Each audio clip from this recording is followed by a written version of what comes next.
welcome to each one of you. Welcome to the show. This is episode 3 of the conversation with Skywomen.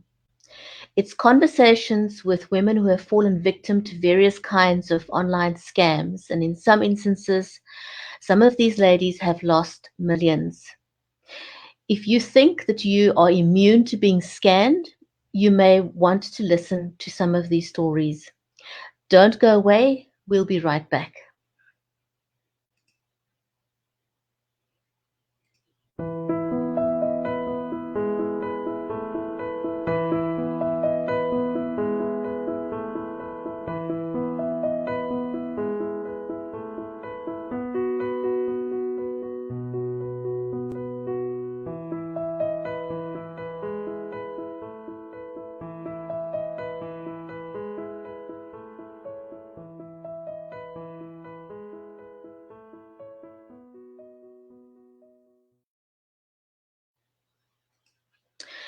And welcome back to the show. I'm your host, Bridgetti Banda. Skywomen is a non-profit organization formed by Louise Haynes, who researched various forms of scams over the last 3 years.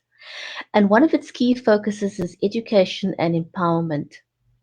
She discovered that the victims are selected by scammers very professionally. And usually these women are single, they're middle-aged, and they very often are business owners. The scam artists are professionals with a very thorough selection process. They've got access to spyware, they disguise their accent, they use fake profiles, and they steal the identities of others. Most importantly is they come across as very sincere, genuine people, and they always have a high profile profession. Our guest today is Karen McCulloch. Karen studied psychology and she left to become an air hostess. She was an air hostess with SAA, South African Airways, for 24 years. She also studied management skills for hotels, and after that she went to drama school and she became an actress. She also started her own drama school and had to leave that behind with the rest of her life to flee the country to stay safe from her scammers. I'm going to let Karen tell you her story herself. And the reason why we're interviewing a variety of women and we're telling you what their background is so that you can understand that the scammers target various kinds of people, and often, not always, but most of the times, these are educated women.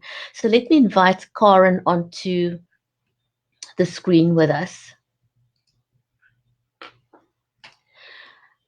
Hello, Karen, and welcome to the show. Good afternoon, and thank you, Bridget, very much. It's a pleasure, and I'm very happy to have you here so that you can share your experience with our audience. So, Karen, do you want to start from the beginning and tell us how did this happen to you and what happened? Yes, sure, Bridget, I can tell you the story. It was first just a parcel, a small incident which grew into a large amount of money eventually. And it was just before my birthday, actually, 2 years ago on the 2nd of August.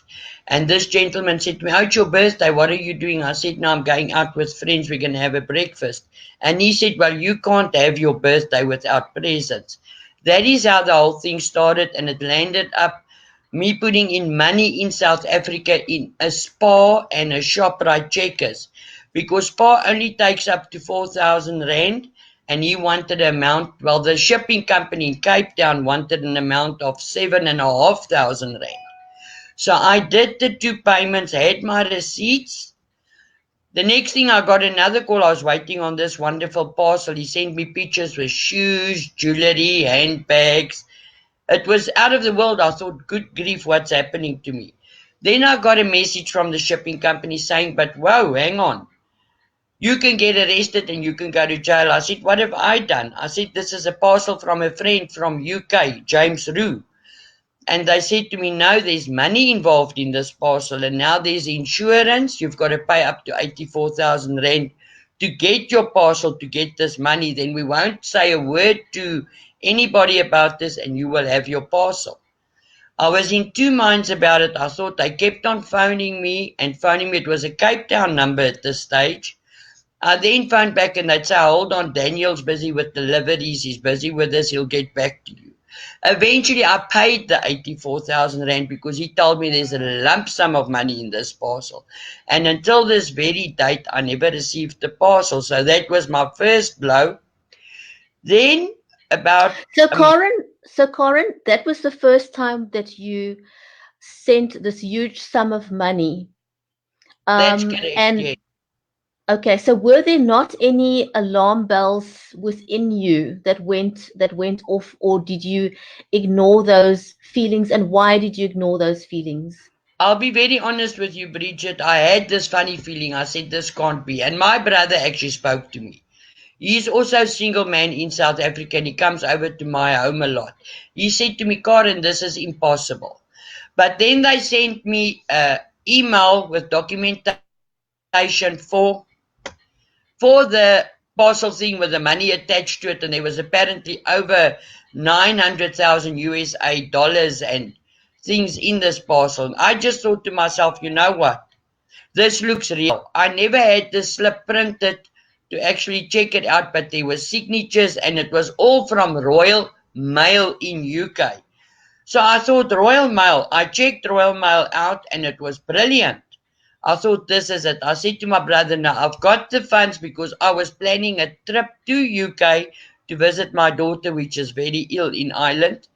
And I thought to myself, you know what? I'm going to use a bit of this holiday money and see if it works. I then sent the money, but it's via MoneyGram. They're very clever to use MoneyGram. They don't like a bank detail. So I sent this money. I've got all those slips at home. The thing is just I didn't bring everything with me. I'm waiting for someone to scan and email it to me because I kept everything in one little folder. And I did it. I paid that money and the parcel just never arrived. The next thing, James Rue was away offline and I didn't hear from him for quite some time. And funny enough, I heard from him about 4 weeks ago and I just blocked him. I don't want to go back to that t-shirt again because it was a very bad experience. Bad. But the next one is even worse. If it was not for Skywomen Louise Haynes. So you found a support in the form of Skywomen. Yes, I did. How much money did you lose in total? In total, I lost 127,000 in a question of 3 weeks. And what was it about the scammers that made you continue to send them money? What was it that kept you hooked to sending more Bridget, I'll be money? very honest with you. This man was so flattering. He would phone me, and I tell you, it will sound like it's heaven on earth. You know what, Karen, you'll never battle. You know what, Karen, you'll have a good life. Then he had a daughter, which I think was a fake daughter today. I wasn't sure at that stage. He sent me photographs of her. She contacted me and spoke to me via phone. And I just thought, look, this is all so real. And we were planning this big wedding and we're going to Australia and then we're going over to UK. It was just a beautiful painted picture that, you know, you feel can this be real? But you believe it's real. The way they convince you it's real. Okay, so just to provide a little bit of background, what were the circumstances in your life at the time that you were scanned that made you susceptible to the situation? What made me go for it is I was engaged for 12 years to a very fine gentleman after my divorce of 23 years, and he passed on with cancer. And I was very lonely at this stage. I worked a lot in my drama school. I worked a lot as an extra. I worked a lot as an actress. I did some productions for Denmark. I did some productions for UK as well. At this stage, we did a movie called where I acted as an extra surfer and white for Dimitri, which is in South Africa. And then I helped with drama classes on Saturday. We were starting our own drama school. But the scamming became so much in my life because it looked so real. Everything looked so good. It looked to me like this is just a life I cannot put aside. I want it. I want to be loved. I want to be admired. And they come across, they ask you, they video call you. And then, I'll be very honest, I sadly met a scammer. Sadly, I met a guy that actually sits behind a laptop and scams people. And he was in South Africa. My brother's got his own panel beating shop and he brought his car there to be repaired. And I said to him, Houston, tell me something. Who is this? He said to me, no, man, that's one of my friends. They're going to scam you. I'm going to tell them to leave you alone. But they never did. So this guy admitted openly to me what he does. He had 3 phones with him. They all change his voice. He can talk as a man. And when I talk to him, it sounds like a woman. Then I can talk to him and it sounds like a child. So this was all very confusing for me. And I did not believe it at that stage. I thought you talking nonsense, but he is still doing it and he's still running around scamming everybody. Although he helped me on a few occasions pushing scammers away from me. But the second one was the big one that caught me for a lot of money, nearly 600,000 rands. That was the point where I just thought this is it. It cannot continue like that, and I had to let it go. I had to let it ride. But I lost a lot of money. I'm down. I'm out. I'm not a beggar, I'd say. I was homeless. I got a home in UK. I'm now living here. I'm starting my life right. But my advice to the women out there is please do not fall for Facebook media because there is only but scammers on there. So that was going to be my next question to you is, what is your advice to women out there who may be in a vulnerable position? What do you want to say to them? And if you look back now at the process of getting scammed and where you are now in your recovery journey, what were the warning signs that you ignored? The warning signs were to me like, for instance, I'll give you a good example here. The warning signs was the number changed from the scammer, which, I mean, I don't change my number daily. Okay, I have now on 3 occasions due to the fact that I was scammed previously, Brigitte, but life goes on and I had to face it. But then also he moved. He went to Australia he said he had this big building company. First he told me he was a contractor. So now the result is, they lie. You can pick it up very quickly. Ask them various questions. He sent me pictures of his home in Aberdeen, which is not far from where I'm currently relocated to. And there's no such an address. I've actually gone on a ferry to go and check to see if there's such an address. There is no such a person or address like that. So I was just blatantly scammed by this man. And when I put it on Facebook, because I immediately approached Louise Haynes, she put a photograph on him. He was off my Facebook page, off Messenger, and he blocked me. Which, okay, it couldn't have happened sooner and better, but women must be, because you're vulnerable, you want to love, you need someone to love, you just want that companionship. It's not about anything else. You want to hear you're looking beautiful. Go out with somebody and for a dinner or something, they can also tell you you're beautiful and you worth something. But the social media people, there's even dating sites that do scam.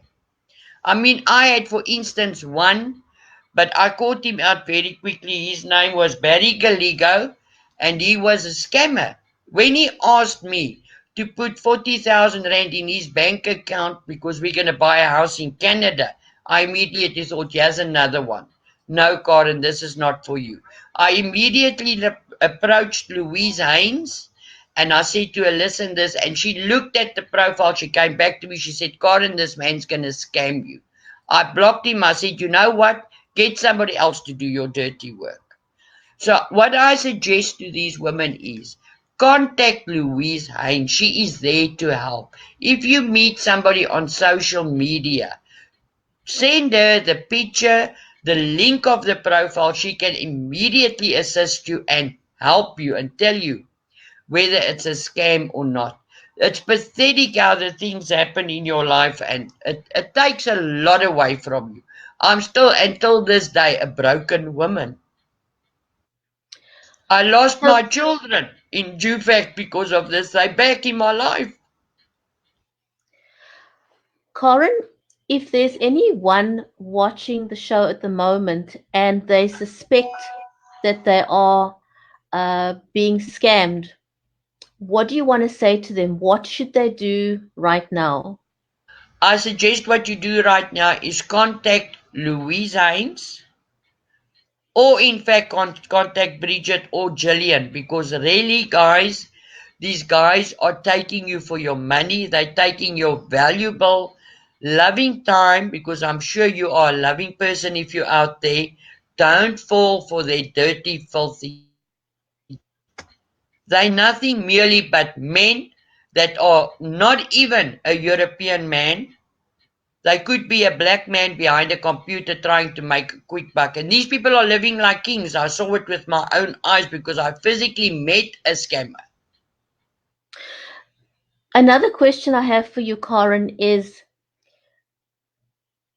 what would you want to say now to your family and to the families out there who didn't believe what happened to you? I just want to say, watch out. Be careful, and please, my children must forgive me. I've got the most gorgeous daughter in this world. The most two beautiful grandchildren. And they're my life now. And I will not concentrate on anybody else but them.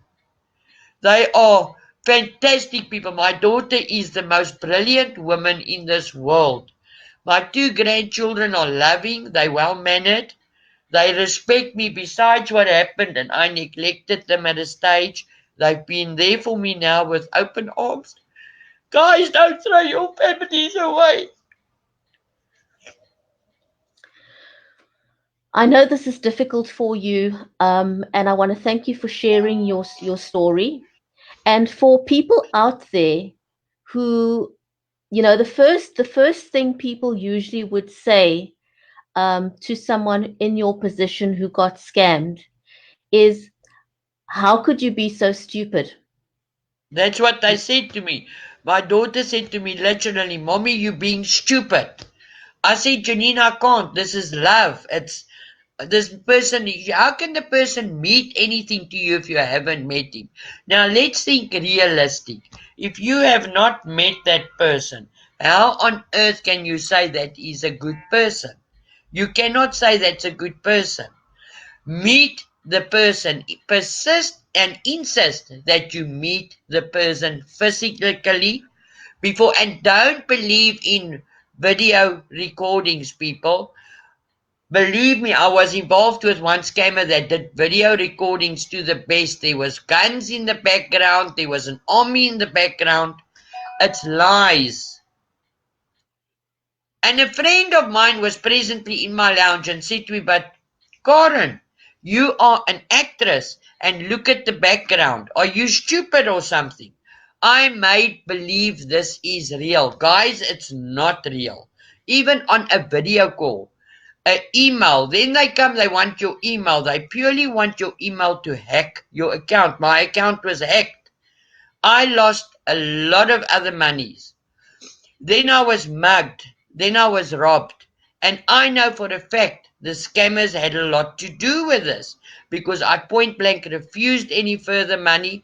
I refused to give my life further to people that is scammers. People are sitting behind laptops, internet cafes, and they're scamming these. And you are beautiful women. We're all beautiful women. We're God's creations. So don't let a man do this to you. Approach Sky Louise. She's a wonderful woman, Louise Haynes. She is there to help you 24/7. That lady is there. She's a brilliant person. I'm actually going to do some work for her in UK from here to South Africa and get her the sponsorships and things she needs for her company. She is out to help education. She is out to help us. She's there if you need psychological support. She's there if you need anyone to talk to. Louise is on air 24/7, guys. Please approach her as Bridget is. Very good person. Let's get together and kill this thing. It's a virus growing in us. Let's let it go. Leave it, guys. That's what I can tell you. And from my side, all I want to do now is concentrate on the younger generation for this not to happen to them. I know that they're also scamming young kids out there, which is vulnerable children that does not get enough attention from families. I am here. If you want to contact me on Facebook and you need a mom, I will sure be your mom. Corin, do you feel that social media platforms such as Facebook, on which this happened, do you think that they should carry some form of responsibility? I definitely do think so, Bridget, because at this stage I feel they're not checking a person's profile properly. They are not looking at your date of birth properly. They are, there's a lot of things. I mean, Facebook's ask you for your email and your telephone number. I've locked mine because currently you can personalize your account. Do that, then rather have an open account for the whole world to see you.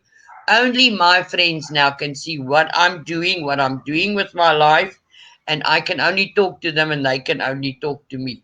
But Facebook needs to take more responsibility. So Instagram as well. I find Instagram is another site where you can get scammed and you're vulnerable to people. So what I suggest is Facebook should come forward and come up with a new thing or a new device or a program to run a closer look into people, study people. I mean, you go into Facebook, it takes you 2 minutes to go onto Facebook.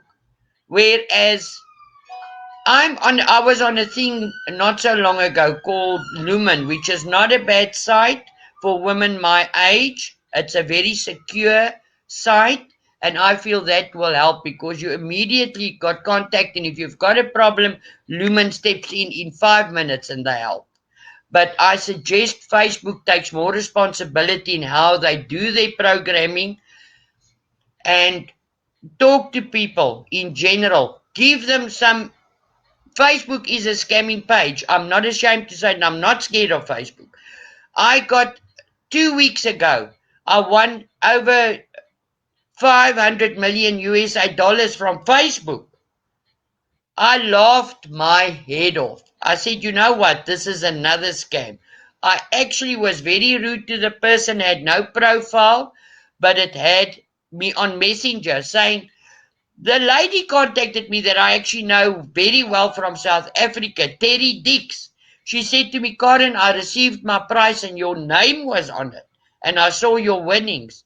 And I thought to myself, what nonsense is going on here? It's not like that. Facebook does not let you win money. Believe me out there. Don't fall for those tricks because the moment you fall for it, they're going to turn around and tell you, if you want this money now, you've got to pay a delivery. And that's how it's going to start and carry on and on and on. Don't do it. Facebook gives nothing away for free. Corin, my last question to you. Um, did you contact the police? Were they of any help to you? And if anyone has been scammed, should they contact the police? You know, Bridget, at this stage, I'll be honest with you. Maybe in the country I am in now, they will assist you, but in South Africa, no. South Africa is one of these push-aside countries that you do not get help with anything. I had, for instance, the second scammer that took me for 684,000 rand. He was sending me a safe, and his name is Freeman Spierenburg. He was a colonel in the Netherlands army. Now, these guys arrived at my home, and I've got a little camera in my home, and I could see who's at my gate. because I was waiting for this parcel to arrive, and then he was going to arrive by plane, which is from the United Nations. I even got emails from United Nations telling me I must pay to release this guy from Syria, camp, which doesn't even exist anymore. But anyway, I called the police because these guys were in front of my house. I phoned Bedford View Police Station. I said, excuse me, I've got 4 black guys in the front in a car, and they want me to pay 80,000 rand for this safe. Now, I knew the story already with the safe, that it was blown over money. It was blown over money. The moment you open the safe, the first 2 notes on the top is real and the bottom is fake. Somebody said that to me, so I was very wary. When I contacted the police, they turned around and said to me, have they entered your home? Have they touched you? I said, no. They said, well, we can't do anything to assist you until they've touched you. What, must a woman be killed, strangled, and then they come out? How do you call the police if you're dead? How do you call them? Or you armed? I mean, it's pathetic. Karen, thank you for sharing your story. And if you're out there watching and you've got any questions for Karen, please post them in the chat. She will get back to that after the show. Karen, thank you for sharing your story, and thank you to everyone watching today. And please, can we ask you to share the broadcast so we can create awareness of women who get scammed online, and just to share the stories showing that no one is immune to getting scammed. Karen, thank you again. Thank you very much. Have a lovely day. Thank you. Goodbye for now, everyone. Bye-bye.